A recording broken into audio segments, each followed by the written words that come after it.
Bom dia a todos, senhoras e senhores. É com imenso prazer que venho aqui até os senhores correndo um pouco e pedindo desculpas já pela pressa. Mal cheguei, já estou indo. Mas final de ano em Brasília não é fácil. Quem advoga em Brasília sabe. Em janeiro tudo fecha, tudo para e todo mundo quer que o seu processo julgue antes do Natal.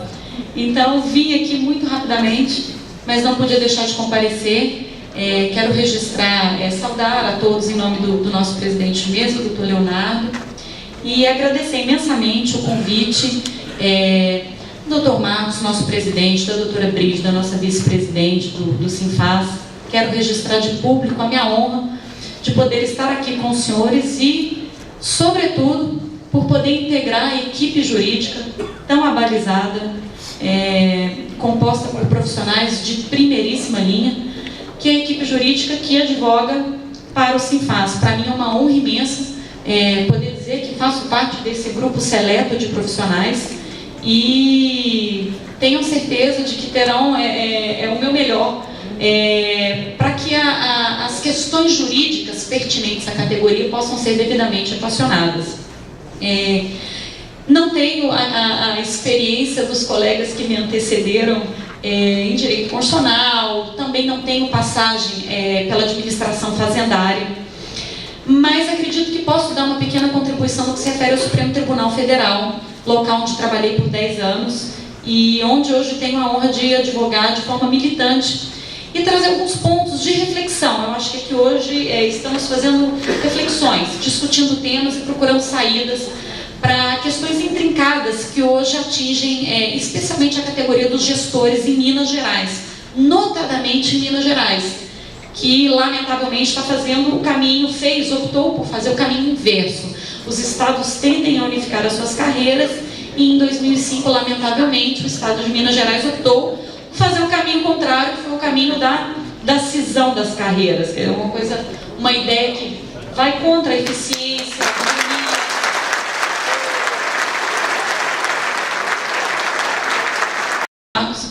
enquanto o doutor Baracho fazia sua bela explanação sobre a PEC 186.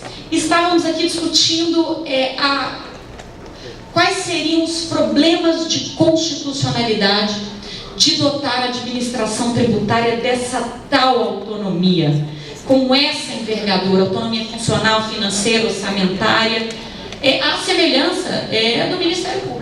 Não é? Essa autonomia que o Ministério Público conseguiu com a Constituição de 88, temos aqui um ilustre representante do Ministério Público que está aqui me confirmando, mas todos sabemos que o Ministério Público pré-88, antes da Constituição de 88, as funções do Ministério Público elas eram exercidas pelo que hoje a gente entende como advocacia pública, seria a advocacia da União, a advocacia dos Estados.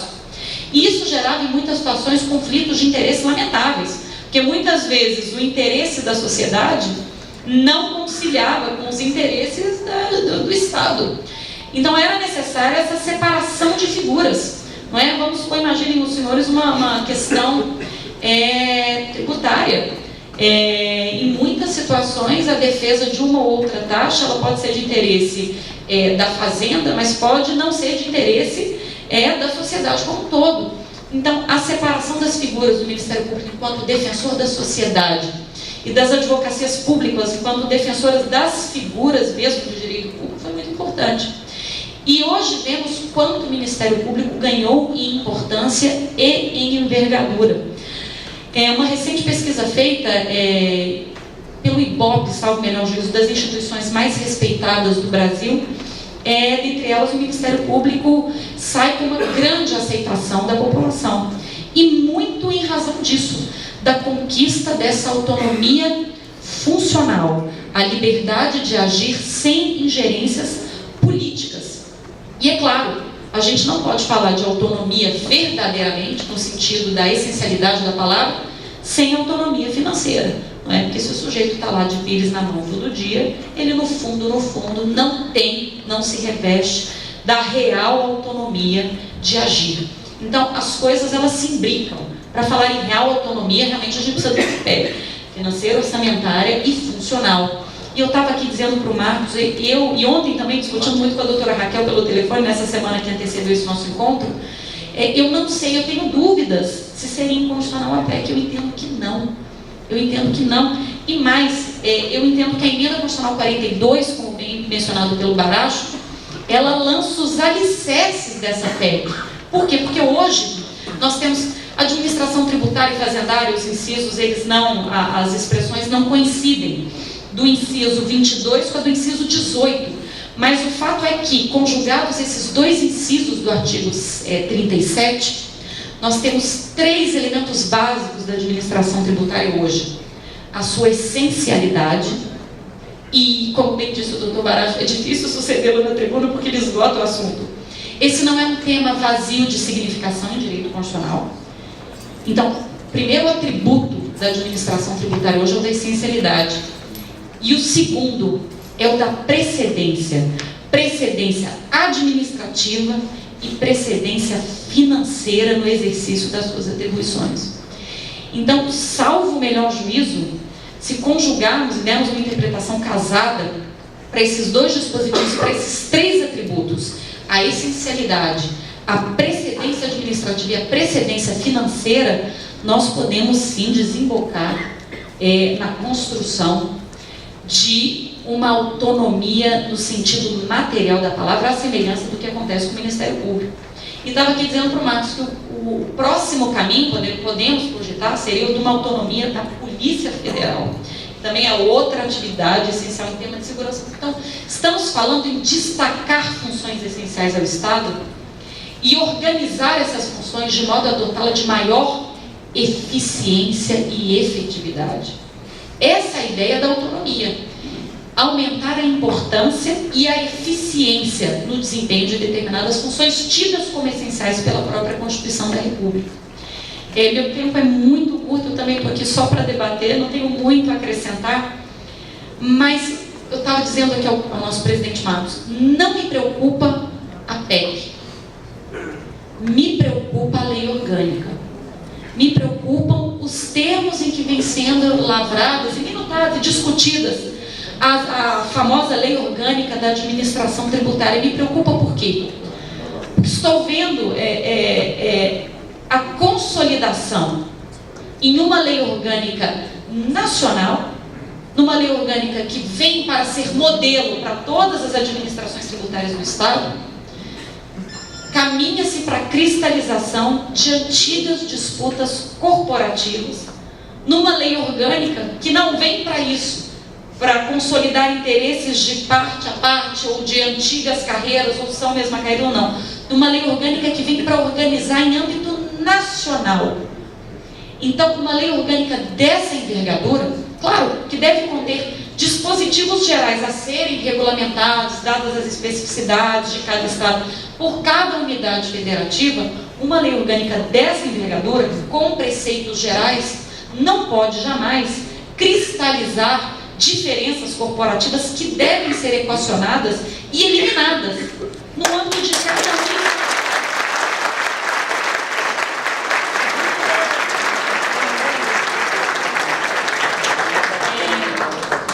Os senhores bem conhecem, e eu lamentavelmente não tive a honra de participar, de assistir, de aprender um pouco mais com a doutora Raquel, mas tive a honra e o prazer, a leitura agradável de ler o parecer que ela ofereceu ao Sinfaz. E a doutora Raquel analisa muito bem a questão em Minas dos auditores e dos gestores, carreiras não, né? Uma única carreira. E, historicamente, uma única carreira, dada a similitude e afinidade das funções desempenhadas por um e do outro e a complementariedade das funções desempenhadas. E nós sabemos também que o Supremo Tribunal Federal, como bem mencionado pela doutora Raquel, tem precedentes clássicos na matéria, como os casos de Santa Catarina, os casos do Rio Grande do Sul. Temos também o famoso caso da AGU, da unificação de carreiras da AGU, que também é um caso célebre. Mas, para além desses precedentes que são citados por todos, que muito conhecidos, muito debatidos, o Supremo Tribunal Federal, ele vem, a gente fala, nos processos formiguinha. O que são os processos meninos? São aqueles processos que não têm a envergadura da ADIM, da Unificação de Carreiras da AGU, da ADIM que discutiu a questão de Santa Catarina, especificamente da Administração Tributária e Fazendária de Santa Catarina, também do Rio Grande do Sul, mas em outros processos que não contaram com grandes pareceristas, que não contaram com brilhantes sustentações orais no plenário. Processos miúdos. O Supremo vem lançando bases que corroboram todos os termos do parecer que a doutora Raquel de Silveira lavrou a pedido do Sinfaz. E eu trago aqui apenas um, e daqui a pouco eu realmente vou ser arrancada daqui, que meu voo sai meio-dia. O mandato de segurança 26740, do ministro Aires Brito. E, para os senhores terem ideia, tratava-se da discussão de um servidor público concursado da Procuradoria-Geral da República para o cargo de segurança. E, na perspectiva da discussão dos direitos desse servidor, o Supremo lançou premissas relevantíssimas para nós, para os senhores gestores fazendários, e que corroboram teses brilhantíssimas, como a da doutora Raquel, na discussão desse caso, do agente de segurança concursado da Procuradoria-Geral da República. Para que os senhores tenham ideia do que aconteceu. O sujeito prestou um concurso público, como os senhores prestaram um concurso. Quem define a atribuição de cargo é lei, até porque são as funções, esse plexo de atividades, que define a natureza do cargo. O cargo não existe por si só. Ele é exatamente aquela parcela de atribuições e de funções que a lei assim determina. O cargo é a função. Não é o cargo que dá a natureza à função. A função é que dá a natureza ao cargo. E o sujeito prestou um concurso público para o cargo. Eu agora não vou dizer aos senhores a terminologia precisa, porque precisaria recorrer aqui ao relatório. Mas para o cargo de auxiliar de segurança.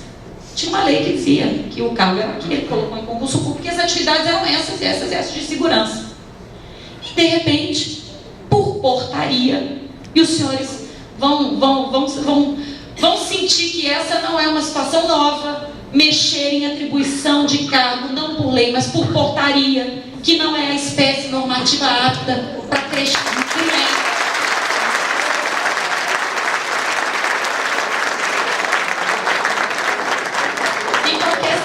É mera coincidência, viu, pessoal?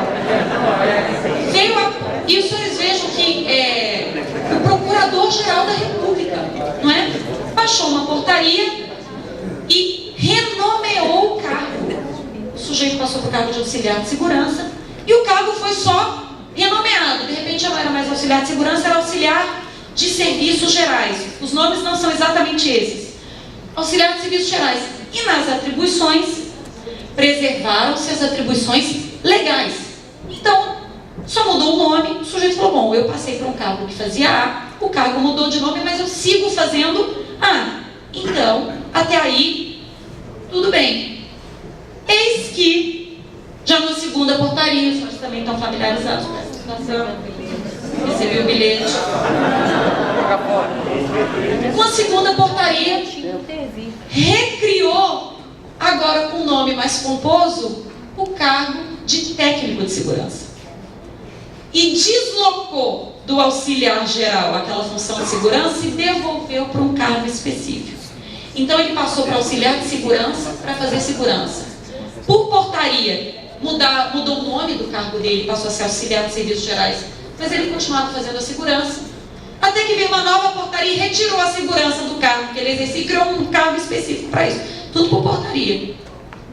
E sabe o que ele fez com esse cargo específico? Deu uma gratificação. A gratificação do exercício de atividade de segurança. E o sujeito que passou para o cargo A para fazer aquele serviço, que certamente mereceria aquela gratificação, passou num concurso público e, de repente, o cargo no qual ele foi aprovado já não tinha nada mais a ver com aquele cargo que ele estava exercendo. Ele passou o concurso A para exercer aquilo. E, por meio de portaria, foi se desnaturando de tal forma o cargo que, ao final das contas, ele exercia um cargo completamente diferente do cargo para o qual ele passou o concurso público. E ele inventou um mandato de segurança, dizendo, olha, eu passei num concurso público para um cargo lá atrás para fazer segurança. E por portaria me retiraram o exercício dessa função E agora instituíram uma gratificação para quem exerce essa função e eu não recebo. E eu vou, para concluir, ler um pequeno trecho, um trecho essencial do voto do ministro Aires Brito. Num primeiro momento, ele fala aquilo que todo mundo já sabe, no sentido de que... Vamos lá, vou ler o parágrafo inteiro. Vê-se, portanto, que se procedeu à verdadeira transposição inconstitucional de cargos. Inconstitucional, primeiro, por quê? Portaria, como bem ressaltou a ministra Carmen Lúcia no julgamento do mandato de segurança 26955, é meio juridicamente impróprio para veicular norma definidora das atribuições inerentes a qualquer cargo público. E é inconstitucional também porque o conjunto de atribuições e responsabilidades, cometidas aos impetrantes, se alterou substancialmente, como que dá água para o vinho. Noutra maneira de dizer a mesma coisa, os autores acabaram por ser investidos em cargo para o qual não prestaram concurso público, porque o concurso público que prestaram foi para cargo com outras atribuições. Daí porque tem, ao meu sentir, direito líquido e certo de continuarem desempenhando as atribuições daquele cargo de técnico de apoio especializado para o qual foram aprovados em serviço público. Atribuições que agora correspondem ao novo cargo de técnico de apoio especializado. Essas funções eles devem desempenhar devendo receber a respectiva gratificação. É aquilo que a doutora Raquel muito bem colocou no seu parecer. Quando alguém se dispõe a prestar um concurso público de nível superior, com todas as exigências e dificuldades que conhecemos, e é aprovado, cria-se o direito subjetivo ao exercício daquelas funções, daquelas competências, daquelas responsabilidades. Ao meu sentir, deve o Estado de Minas Gerais se preparar para a lei orgânica que no futuro virá, caso passe a PEC, e promover a reunificação das suas carreiras, os critérios.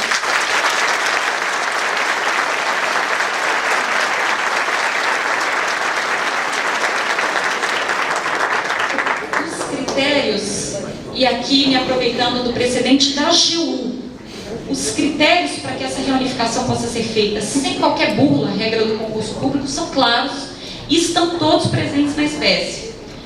A ministra Ellen Grace, neste momento, ela falou muito em gradativa identificação das carreiras, e é isso que deve acontecer no Estado de Minas. Para tanto, são necessários 3 requisitos: afinidade de atribuições. Afinidade, ninguém fala em identidade, até porque não tem sentido ter cargos diferentes para idênticas atribuições. São atribuições afins e complementares. Primeiro requisito presente. Segundo requisito, equivalência remuneratória. Ninguém está falando em remuneração idêntica, está falando em remuneração equivalente. E por lei, gestores e auditores têm direito à remuneração equivalente. Não fosse o desvio nas gratificações de desempenho individual, as remunerações seriam...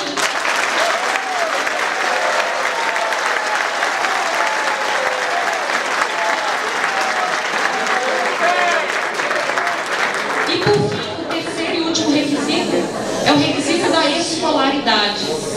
E também esse requisito acha-se presente. Ninguém está querendo deslocar nível médio para nível superior. São todas pessoas qualificadíssimas de nível superior.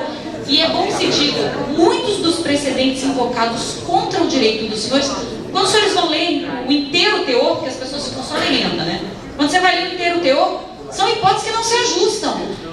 Transposição de motorista para não ser, um gap de escolaridade, um gap de vencimento, um gap de atribuições que de fato não se verifica na espécie. Então, na linha do que disse o ministro Aires Brito, nesse recente julgamento, um julgamento do final de 2011 desse mandato de segurança, no caso Formiguinha, estão pavimentadas sim as premissas para o direito dos senhores, entendo pela constitucionalidade da PEC, mas a lei orgânica que dela derivar deve levar em consideração essas circunstâncias. Muito obrigada a todos.